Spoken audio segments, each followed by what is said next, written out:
नमस्कार मित्रांनो प्रत्येकाला खुश ठेवणं शक्य नाही. म्हणून आयुष्य तसं जगा जसं तुमचं मन सांगतं आणि जिथे तुम्हाला आनंद मिळतो, जिथे तुमचा आत्मा तृप्त होतो. दुसरा माणूस कधीच खुश होऊ शकत नाही. मित्रांनो, कुंभ राशी मासिक राशी भविष्य जून 2026 तुमच्यासाठी कसं राहणार आहे, कसं राहील याबद्दल आजच्या व्हिडिओमध्ये सर्व विषयांवर सविस्तर माहिती देणार आहे. मित्रांनो, हा 2026 सालचा जून महिना आहे, जिथे देवतांचे गुरु बृहस्पती 2 जूनला उच्चस्थानी एक्झॉल्टेड होणार आहे. त्यासोबत एकूण 5 ग्रह परिवर्तन करणार आहे. कोणते? बृहस्पती म्हणजे गुरु, शुक्र, सूर्य, मंगळ आणि बुध. हो ना, या महिन्यात 5 ग्रह बदलत आहेत. तर कुंभ राशीच्या लोकांच्या आयुष्यात कोणते बदल येणार? तुमच्या जीवनात काय होईल? आरोग्य, शिक्षण, प्रेम, वैवाहिक जीवन, भाग्य, करिअर, व्यवसाय या सर्व विषयांबद्दल मी खूप सविस्तर सांगणार आहे. आणि मी समजावून सांगणारच आहे, पण तुम्हालाही सगळं खूप नीट समजेल. चला तर मग जाणून घेऊया. आणि व्हिडिओच्या शेवटी मी तुम्हाला कोणते अचूक उपाय फॉलो करायला हवे तेही सांगणार आहे. पण तुमचं लक्ष इकडे तिकडे नसून इथेच असलं पाहिजे. चला जाणून घेऊया कुंभ राशीसाठी जून 2026 कसा राहणार आहे. तुमची राशी कुंभ आहे, बरोबर? तुमच्या राशीच्या पहिल्या भावात कोण बसलं आहे? राहू. दुसऱ्या भावात कोण आहे? शनी ग्रह आहे, जे तुमच्या राशीचे स्वामी आहे. तिसऱ्या भावात मंगळ आहे. चौथ्या भावात सूर्य आहे. पाचव्या भावात शुक्रासोबत बुध ग्रह आहे. सहाव्या घरात बृहस्पती आहे. सातव्या घरात केतू आहे. सर्वात आधी तुमच्या आरोग्याबद्दल जाणून घेऊया. जून महिना कसा दिसतो आहे? मित्रांनो, पहिला भाव म्हणजे आपल्याबद्दल सांगणारा भाव. म्हणजे आपला स्वभाव, आपला कॅरेक्टर, आपली रोगप्रतिकारक शक्ती किती चांगली आहे, आपण किती लवकर थकतो किंवा अजिबात थकत नाही, आपली ताकद किती चांगली आहे, हे सगळं पहिला भाव दाखवतो. बरोबर? आता पहिल्या भावात कोण आहे? राहू बसलेला आहे. हो, राहू खूप जास्त स्मार्ट असतो. राहू जेव्हा पहिल्या भावात असतो ना, तेव्हा मन खूप वेगाने चालते. माणूस झोपलेला असला तरी झोपेतही विचार करत असतो. काही ना काही मनात सतत चालू असते. मन इतकं सक्रिय करून टाकतो. आणि आजचा जो काळ चालू आहे ना, त्यात राहू खूप सक्रिय आहे. आधीच्या काळात गुरु जास्त प्रभावी असायचे. ज्यांचा गुरु चांगला असे त्यांना समाजात नाव आणि प्रसिद्धी मिळायची. पण आता ज्यांचा राहू चांगला आहे त्यांना नाव आणि प्रसिद्धी मिळते. कारण AI चा काळ आहे ना. तर इथे राहू बसलेला आहे. आरोग्याच्या बाबतीत काही मोठी समस्या दिसत नाही, कारण शनीही चांगले आहेत. शुक्र आणि बुधही चांगले आहेत. हो, शुक्र तुमच्या 6व्या घरात जातील, 4थ्या आणि 9व्या घराचे स्वामी होऊन, तरीसुद्धा मला आरोग्यात कोणती मोठी समस्या दिसत नाही. पण एखाद्या गोष्टीबाबत जर काही दिसत असेल तर ते लक्षात ठेवा. 2-3 गोष्टी आहेत. काय? सर्वात आधी तुम्ही साखर, शुगर टाळली पाहिजे. नाहीतर पोटाशी संबंधित समस्या होऊ शकतात. दुसरी गोष्ट म्हणजे घशाशी संबंधित इन्फेक्शन, ॲलर्जी, त्वचेशी संबंधित समस्या याकडे थोडं लक्ष द्यावं लागेल. आणि मंगळ इथे पापकर्तरीत आहे, शनीही पापकर्तरीत आहे. दुसरे घरही पापकर्तरीमध्ये आहे. ठीक आहे. पण इथे फार मोठी अडचण नाही. फक्त त्वचेचे इन्फेक्शन, ॲलर्जी किंवा इतर संसर्ग याकडे थोडं लक्ष द्या. आणि मला इथे कोणताही मोठा मेजर इश्यू दिसत नाही. आणि खाण्यापिण्याशी संबंधित गोष्टी, विशेषतः जेव्हा तुम्ही खूप लांबचा प्रवास करत असाल तेव्हा काळजी घ्या, अन्यथा नाही. त्यानंतर जून महिन्यात तुमचं शिक्षण कसं राहील? मित्रांनो, पंचम भाव म्हणजे 5वं घर हे शिक्षणाचं घर असतं. आणि पंचभावात शुक्रासोबत बुध बसलेले आहेत. तुमचे पंचमेश कोण आहेत? बुध. आणि बुध स्वतःच्या घरात आहेत. मी कुंभ राशीच्या व्यक्तींना एक गोष्ट सांगू इच्छितो, जेव्हा पंचम भाव चांगला असतो, 5व्या घरात बुधही असतात आणि सोबत शुक्रही असतात, तर यापेक्षा चांगला योग काय असणार? 22 जूनपूर्वी बुध पंचभावातच आहे. त्यामुळे शिक्षणाशी संबंधित काहीही करायचं असेल तर 22 जूनपूर्वी करून घ्या. पंचम भाव खूप मजबूत आहे. सोबत शुक्रही आहेत, जे भाग्याचे स्वामी आहेत. जर तुमची कोणती परीक्षा 22 जूनपूर्वी असेल तर ग्रहस्थितीनुसार खूप चांगलं दिसत आहे. जर तुमची दशा खराब चालू असेल तर मग वरचाच मालक, कारण ही ग्रहस्थिती खूप चांगली दिसते आहे. 22 जूनपूर्वी विद्यार्थ्यांना एक गोष्ट सांगू इच्छितो. अभ्यास, परीक्षा, कोचिंग, ॲडमिशन किंवा शिक्षणाशी संबंधित कोणताही निर्णय घ्यायचा असेल तर 22 जूनपूर्वी घ्या, कारण पंचभावात बुध स्वतःच्या घरात बसून खूप चांगले परिणाम देत आहे. ठीक आहे, चला पुढे जाऊया आणि जाणून घेऊया की जून महिन्यात तुमचं प्रेमजीवन कसे राहील. मित्रांनो, पंचम भाव हा प्रेमजीवनाचाही भाव असतो. हा पंचभाव अभ्यासाचाही असतो. तसेच मानसिकता, संतान आणि पूर्व पुण्यही याच भावातून पाहतात. आपण या जन्मात कोणते पुण्य घेऊन आलो आहोत हे पंचभाव दाखवतो. आता पंचभावात शुक्रासोबत बुध आहेत आणि दुसऱ्या घरात शनी आहे. हे प्रेमजीवनासाठी चांगलं दिसत आहे, कारण पंचभावात शुभ ग्रह बसले की समोरच्या व्यक्तीसोबत आकर्षण, चांगल्या भावना, पॉझिटिव्ह वाइब्स आणि औरा चांगली होते. जर आधी भांडणं, वाद, गैरसमज चालू असतील तर त्यात सुधारणा होऊ शकते. शुक्र हे प्रेमाचे कारक आहेत आणि बुध हे वाणीचे कारक आहेत. त्यामुळे घाबरण्याची गरज नाही. प्रेमजीवन इथे खूप चांगलं दिसत आहे. हो, 22 तारखेनंतर थोडीफार समस्या होऊ शकते जेव्हा बुध तुमच्या 6व्या घरात जातील, पण तरीही फार मोठी समस्या दिसत नाही. पण एक गोष्ट सांगतो, तुमच्या पहिल्या भावात राहू आहे आणि दुसऱ्या भावात शनी आहे. त्यामुळे शंका घेणं किंवा स्वतःला खूप मोठा ऋषीमुनी समजणं हे थोडं नियंत्रणात ठेवा. राहू पहिल्या भावात असल्यामुळे स्वतःला खूप चतुर किंवा खूप हुशार समजण्याची सवय वाढू शकते.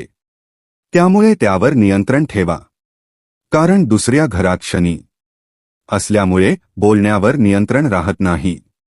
हे लक्षात ठेवा. बाकी प्रेमजीवन चांगलं आहे. वैवाहिक जीवन जून महिन्यात.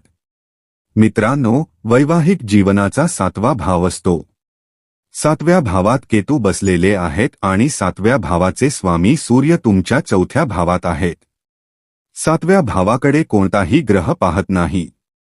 हो, राहुकेतूचा प्रभाव नक्कीच आहे.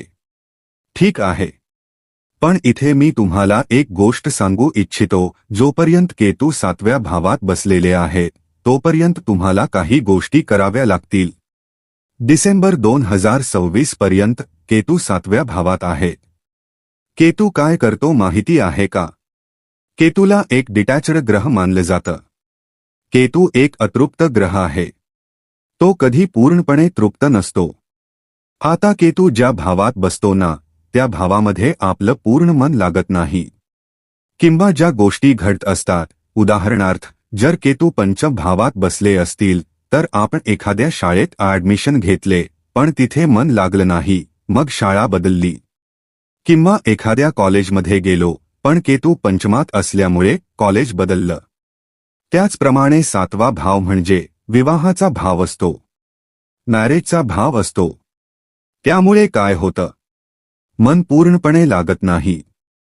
तुमचा लाईफ पार्टनर तुमच्यासाठी खूप काही करत असेल पण तरीही मनात एक कमतरता जाणवते. नाही यार, असं नाही, तसं व्हायला हवं होतं, हे झालं पण अजून असं व्हायला हवं होतं, म्हणजेच थोडंसं डिटॅचमेंट येतं.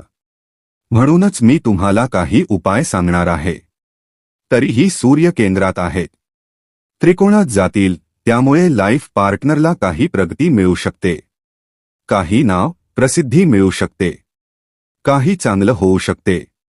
वैवाहिक जीवन चांगलं आहे, पण 7व्या भावात बसलेल्या केतूचा थोडासा प्रभाव राहील. ठीक आहे, चला पुढे जाऊया आणि जाणून घेऊया सर्वात महत्त्वाच्या विषयाबद्दल, भाग्य, करिअर आणि व्यवसाय कसा राहील. मित्रांनो, हा भाग्याचा भाव आहे आणि हा करिअरचा भाव आहे. जिथे 7 नंबर लिहिलेला आहे ना, तो लक चा असतो. आता तुमच्या भाग्याचे स्वामी कोण आहेत? हो, शुक्र ग्रह. शुक्र कुठे आहे? पंचभावात आहेत. 8 तारखेला 6व्या भावात जातील. पहा, 6वा भाव कुंडलीत फार चांगला मानला जात नाही. बरोबर. शुक्र 6व्या भावात गेल्यावर 12व्या घराकडे पाहतील. त्यामुळे थोडा लॉस होऊ शकतो, थोडा डिले होऊ शकतो. 8 जूनपूर्वी काळ चांगला आहे. जर तुम्ही मला विचारत असाल तर मी नक्कीच सांगेन की जे काही करायचं आहे ते 8 जूनपूर्वी करून घ्या. या महिन्यात काही खरेदी करण्याचा विचार करत असाल, घरात हवन, यज्ञ, शुभकार्य, मांगलिक काम किंवा नवीन काम सुरू करायचं असेल तर ते 8 जूनपूर्वी करा. कारण प्रत्येक गोष्टीत भाग्याची गरज असते. मी स्वतः भाग्यावर खूप विश्वास ठेवतो. वेगवेगळ्या प्रकारचे लोक असतात. मी डेस्टिनी विश्वास ठेवणारा आहे. मी लकवर खूप जास्त विश्वास ठेवतो. जर भाग्य चांगलं असेल तर तुमचं कोणी काही बिघडवू शकत नाही. आणि जर भाग्य चांगलं नसेल तर तुम्ही स्वतःला कितीही झिजवा, कर्म करत राहा, मेहनत करत राहा. काही लोक म्हणतील की भाऊ, कर्माने सगळं बदलता येतं. हो, मेहनतीने बदलता येतं. हे खरं आहे. पण त्याला खूप वेळ लागतो. आणि कधीकधी अपयशही येतं जोपर्यंत भाग्य साथ देत नाही. म्हणून लक खूप महत्वाचं आहे. तुम्ही असे लोक पाहिले असतील, लहानपणापासून खूप मेहनत करतात, खूप काम करतात, पण तरीही तिथेच राहतात. म्हणून लक खूप महत्वाचं आहे. तर तुमच्या कुंडलीत जो भाग्याचा स्वामी आहे त्याची पूजा सुरू करा. त्यांचा मंत्र म्हणायला सुरू करा. मग आयुष्यात बदल दिसेल. मी असंच काही बोलत नाहीये, ही वास्तवता आहे. तर तुमच्या भाग्याचे स्वामी शुक्र आहेत. त्यामुळे ते 6व्या घरात आहेत. 6वा भाव फार चांगला नसतो. म्हणून 8 जूनपूर्वी जे काही करायचं आहे ते करून घ्या. करिअरबद्दल विचार केला तर 10वा भाव करिअरचा असतो आणि 10व्या भावाचे स्वामी मंगळ आहेत. मंगळ ग्रह 3ऱ्या भावात आहेत. मंगळाची स्थिती खूप चांगली आहे. मंगळाची प्लेसमेंट खूप चांगली आहे. 3रा भाव हा ताकद, पराक्रम आणि धैर्याचा असतो. मंगळ हे याच गोष्टींचे कारक आहे. तुमच्या वर्कप्लेसमध्ये तुमच्या धैर्याची, ताकदीची, पराक्रमाची, ज्ञानाची किंवा बुद्धिमत्तेची कोणतीही कमतरता राहणार नाही. खूप चांगलं दिसत आहे. आणि मी पाहतोय की 21 जूनपर्यंत मंगळ 3ऱ्या भावातच आहे. 21 जूनला ते 4थ्या भावात जातील आणि 10व्या भावाकडे पाहतील. हेही चांगलं आहे. नोकरी मिळण्याची शक्यता चांगली आहे. आणि हो, 10 जूनपूर्वी काळ आणखी चांगला आहे कारण शुक्र तुमच्या त्रिकोणात बसलेले आहेत. या महिन्यात करिअर खूप चांगलं दिसत आहे. तुम्ही स्वतःला सिद्ध करू शकता. दाखवू शकता की हो, मी काहीतरी आहे. कारण मंगळ तुमच्या 3ऱ्या भावात आहेत. आणि तुमची 7.5 आता संपत चालली आहे. पण तरीही काही उपाय करत राहा. या महिन्यात करिअर चांगलं दिसत आहे. व्यवसायही चांगला दिसत आहे.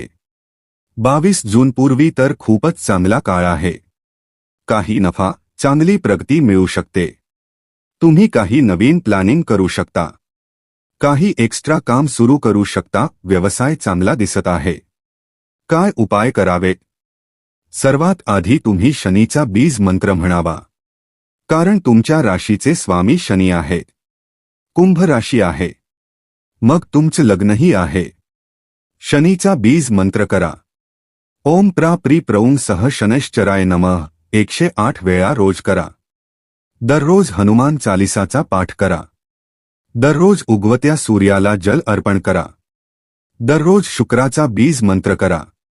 ओम द्रा द्री द्रौंग सह शुक्राय नमः. मित्रांनो, काळ बदलतो, ग्रह बदलतात आणि त्यासोबत नशिबाची दिशा देखील बदलते. जून 2026 हा महिना कुंभ राशीसाठी काही खास संकेत घेऊन आला आहे. योग्य वेळी योग्य निर्णय घेतला तर बंद नशिबाची दारही उघडू शकतात. फक्त स्वतःवर विश्वास ठेवा, संयम ठेवा आणि महादेवांवर श्रद्धा ठेवा. व्हिडिओ आवडला असेल तर लाईक नक्की करा आपल्या प्रियजनांसोबत शेअर करा आणि अशाच अचूक राशीभविष्यासाठी आपल्या चॅनलसोबत जोडलेले राहा. पुन्हा भेटूया एका नवीन भविष्यवाणीसोबत. तोपर्यंत हसत रहा, आनंदी रहा आणि महादेवांची कृपा तुमच्यावर सदैव राहो. धन्यवाद. हर हर महादेव.